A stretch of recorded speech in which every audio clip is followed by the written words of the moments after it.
This is a reactception, a reaction to a reaction to a reaction, YouTube slop for the big brain. I'd first like to say that the point of this video is not to react to something dumb, something more thought-provoking, rather, not some woke trash slop, no, not really always interested in going after the lowest hanging fruit. This is something much more interesting, something more thought-provoking. And so I'm going to, of course, disagree with some of it, but agree with some of it. And of course, this person is also reacting to this short little clip of this person with a septum ring, interestingly enough. But I'll get on with the video, and this person has some interesting things to say nonetheless. So let's get it going. This is the most important video of 2025, and Curtis Yarvin, who wants to turn us into a literal tech monarchy with the CEO king, where we will all be serfs and peasants again. That is correct. Curtis Yarvin, who is the brain or the philosopher behind the Dark Enlightenment. I wonder if that's where Dark Maga came from, or maybe it's just a coincidence. And for those wondering what the Dark Enlightenment is, it is a neo-reactionary movement. It is anti-democratic and anti-egalitarian. Now, you may be wondering, who is Curtis Yarvin? Well, I will give you a short summary. So, Yeah, I don't honestly know a lot about Curtis Yarvin. I've heard of him. Yeah, monarchist. It should be fairly accurate. Curtis Yarvin is an American blogger. He is known for founding the anti-egalitarian and anti-democratic. Based. I've had enough egalitarianism and enough democracy. It's more totalitarian, whatever this guy is selling, to be quite honest. Philosophical movement known as the Dark Enlightenment. Now, in his blog, Unqualified Reservations, he argues that American democracy is a failed experiment that should be replaced by an accountable monarchy similar to the governance structure of corporations. Yarvin has been described as a neo-reactionary, neo-monarchist, and neo-feudalist who sees liberalism as creating a matrix-like totalitarian system and wants to replace American democracy with a sort of techno-monarchy. Please put a bookmark in that idea of the techno.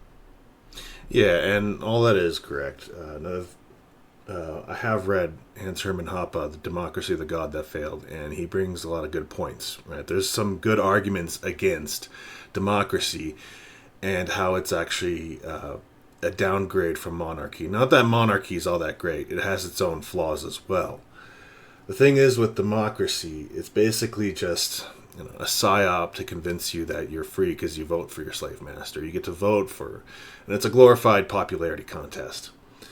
And you could say that the best argument against democracy is a 5-minute interview with the average voter. And that's really telling, right? How easily manipulated and how gullible and ignorant so many people are, and it's just one thing I do love about America is that we were originally a republic, and republic died and became a democracy with the 19th Amendment. That was a huge mistake. The fact that anybody and anyone, as long as you're born here, you have voting privileges, right? Now imagine that for a second there, right? Think about that for more than a minute, right? Means basically, anybody has this, and everyone has a say on, what you can do with your life, right? On how government should be ran. And now instead of having one tyrant, one monarch, right? You have a million of them, and everyone's fighting over, free stuff that the government can take from others and give to them, right? And that's why democracies never last, right? You look at the history. Right, they do not last that long. It's actually pretty amazing. America's lasted this long, but the republic and the checks and balances, those are all great ideas. But we'll let him keep talking. A monarchy, because I will come back to the idea of the technocracy. I also find it interesting that he sees liberalism as creating a matrix-like totalitarian system, and we have this guy right here who is openly declaring how the matrix will be reprogrammed, how we are living in the biggest vibe shift, that the code in the matrix is being patched. I mean, he openly declares what he is doing in their agenda. What more proof could you possibly need? And I'll be doing a little bit of steel manning on Elon Musk and Curtis Yarvin. The Matrix, it could be kind of, Elon Musk probably believes that we're living in a simulation, right? So that would be the Matrix. And also, I guess, the collective consciousness, right? Where the way we humans sort of react and change to the epochs and the times as things kind of go by, right? How much free will do any of us really have? How much power do we have over the system? And is it even really a human thing, or is it something spiritual or technological, or are those basically just two interpretations of the same thing, really? Getting kind of philosophical here, but the thing is with Elon Musk, and I'm sure he has his flaws, but I have to praise him for doing what he did with Twitter and X, right? Giving us a little bit of our freedom of speech back. So you can see how the argument is that, democracy is actually really totalitarian. And there's no more of an Orwellian statement than, you seeing some Pravda-like,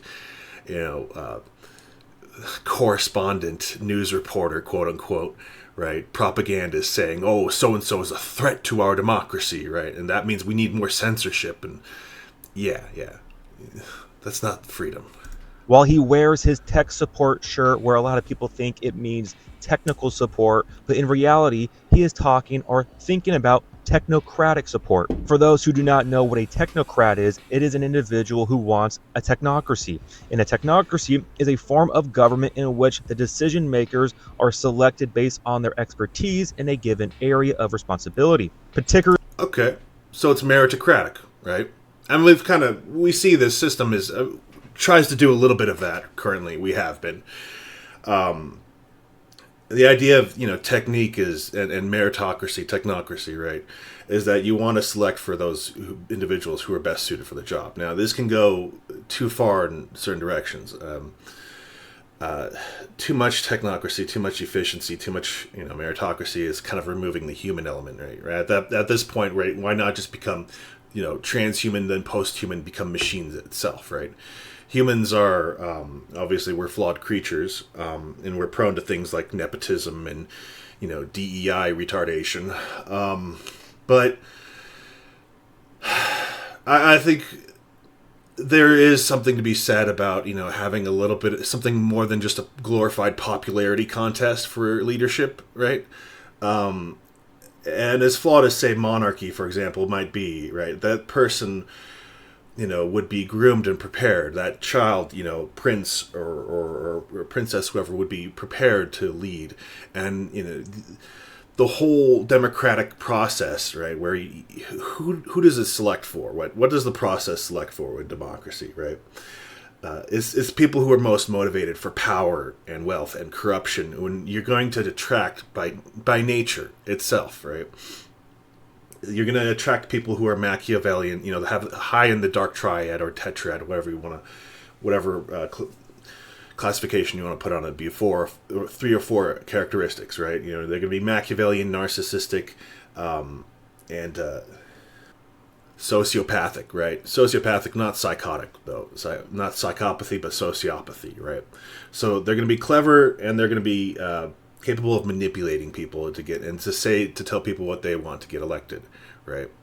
And so that's a fundamental flaw of a democratic system, right? Especially when you give everyone, no matter how stupid or easily manipulated or gullible, people, and I cannot rail against democracy hard enough, because I have lived through it my whole life, and I just know exactly how demoralizing and how stupid it is, okay?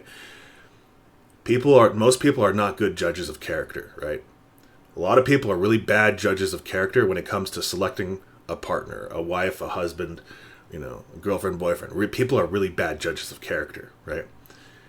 And so you can also give these same people the choice, who's going to be their senator, representative, right, or president, right? You can give the same people, everyone included, right? Most people are terrible judges of character. So, it's guaranteed to fail, right? Whether this guy can, speak out against it, and it's gonna become something different, right?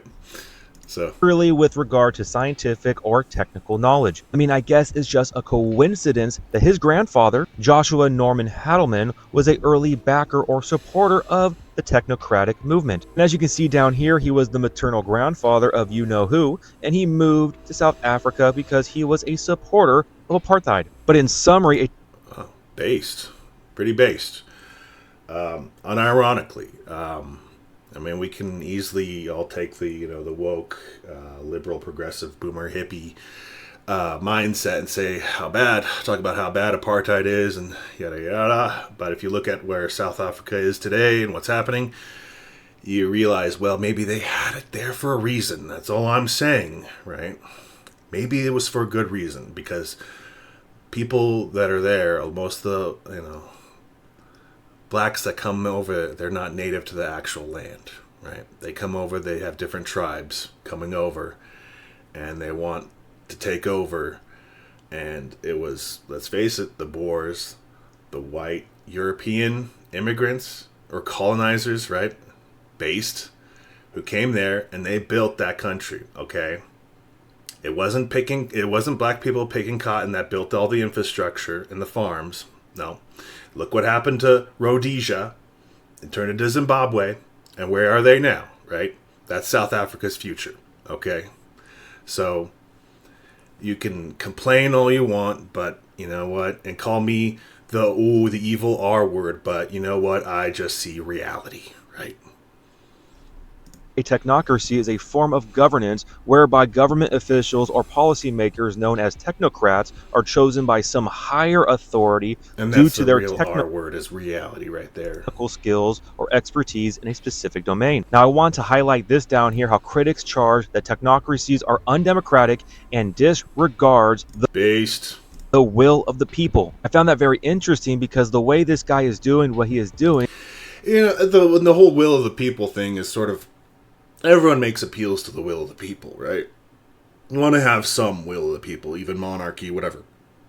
Dictatorship, fascism, communism, they all claim to have the will of the people, But, I don't know.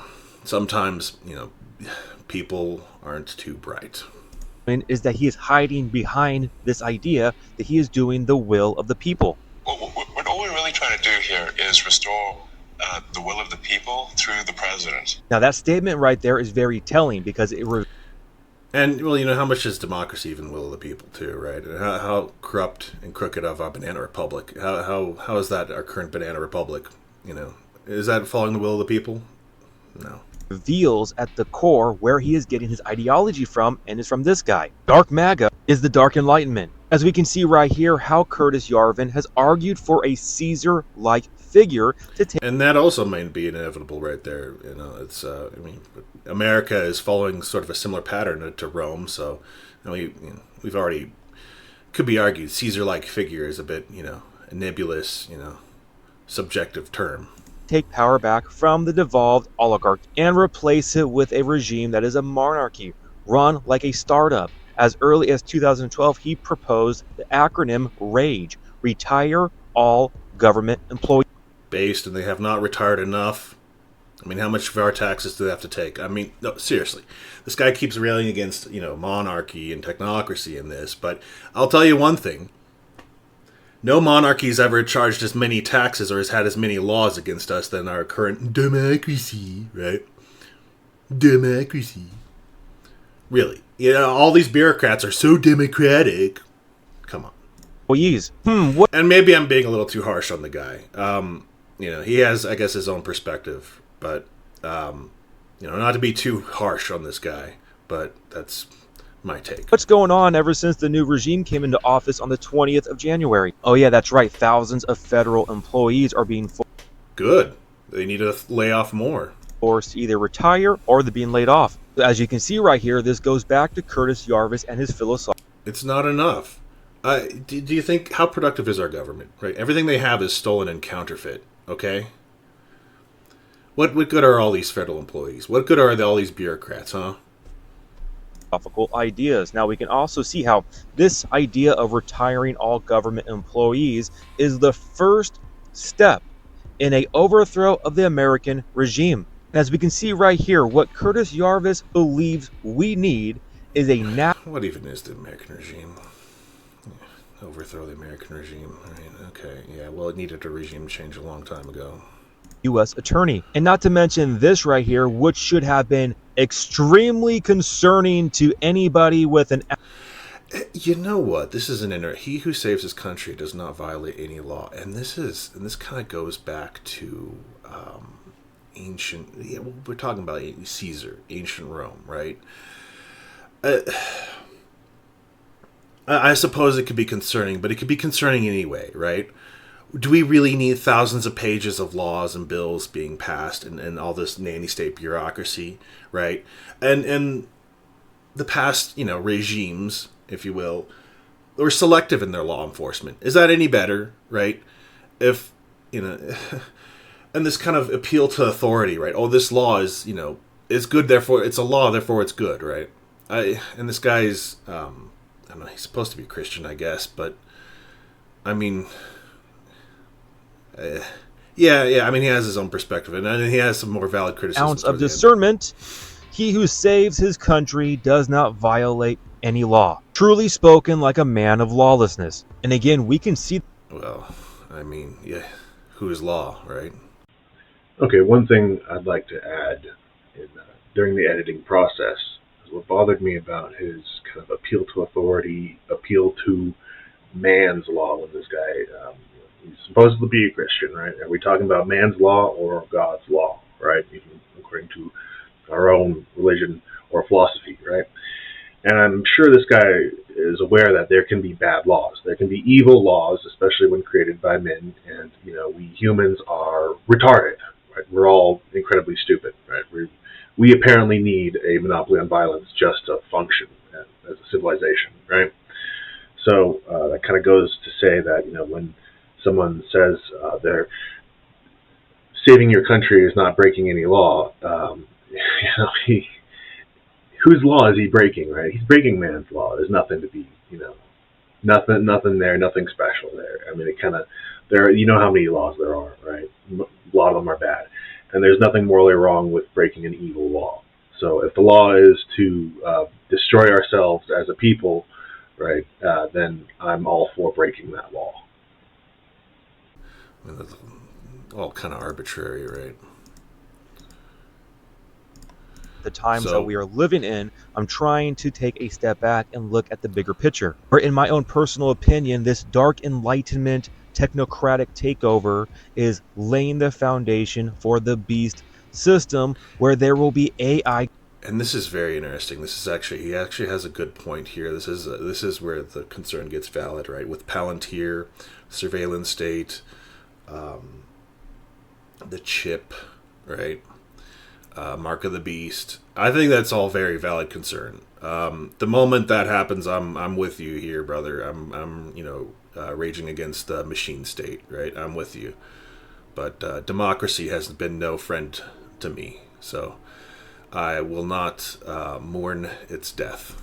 Governance, and this AI governance will be tied or connected to the Caesar, CEO, or dictator, which will be the Antichrist, man of lawlessness, son of perdition, the little horn. That is the ultimate agenda, which sets the stage perfectly for the enslavement of humanity. So we have this idea of...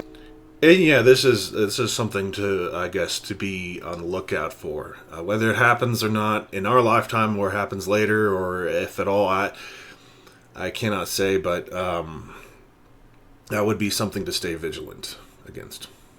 The technocratic takeover, trying to consolidate power into one individual, the CEO, Caesar, dictator individual. You then tie that with AI governance, tied together with that individual. We can also speak about this whole new financial system, which will be on the blockchain.